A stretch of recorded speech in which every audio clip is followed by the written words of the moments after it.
Guys, একমাত্র বাবা মা ছাড়া কেউ সৎ রাস্তা দেখাতে পারে না। তাই বাইরের লোকেরা যে জিনিসটা বারণ করে এদিকে যেও না, কিন্তু সেই জায়গায় একবার গিয়ে দেখো, হয়তো সেখানে তোমার জন্য কিছু ভালো রাখা আছে। যে বইটা পড়তে বারণ করে সেই বইটা পড়ো, কারণ হয়তো তার থেকে কিছু তুমি শিখতে পারো। আর যার সাথে দেখা করতে বারণ করে তার সাথে একবার দেখা করো, হয়তো তোমার কিছু অ্যাডভান্টেজ হতে পারে তার থেকে। কারণ সমাজের লোকেরা কেউ বাবা মা ছাড়া কেউ ভালো চায় না। সমাজের লোকেরা খারাপটাই চায়, যেখানে তোমার ভালো হবে সেটা বাধা দেয়, সেই দিকেই বাধা দেয়। তাই সমাজের লোকেরা যখন যেটা বলবে, যেও না, করো না, দেখো না, বাট একবার দেখো।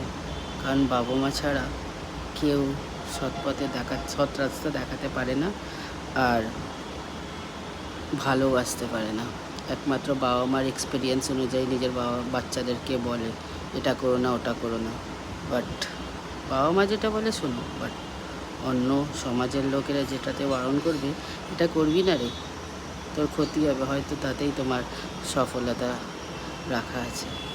তাই প্লিজ একবার ভেবে দেখো, কারণ বাবা মা ছাড়া কেউ নিঃস্বার্থ ভালোবাসতে পারে না কাউকে। সবাই গিভ অ্যান্ড টেক চাই, নিঃস্বার্থ ভালোবাসা একমাত্র বাবা মাই দেয়, এছাড়া কেউ না। ভেবে দেখবে, একবার ভেবে দেখো। ওকে, আমাকে লাইক, শেয়ার আর সাবস্ক্রাইব করো। ভালো থেকো, ভালো রেখো।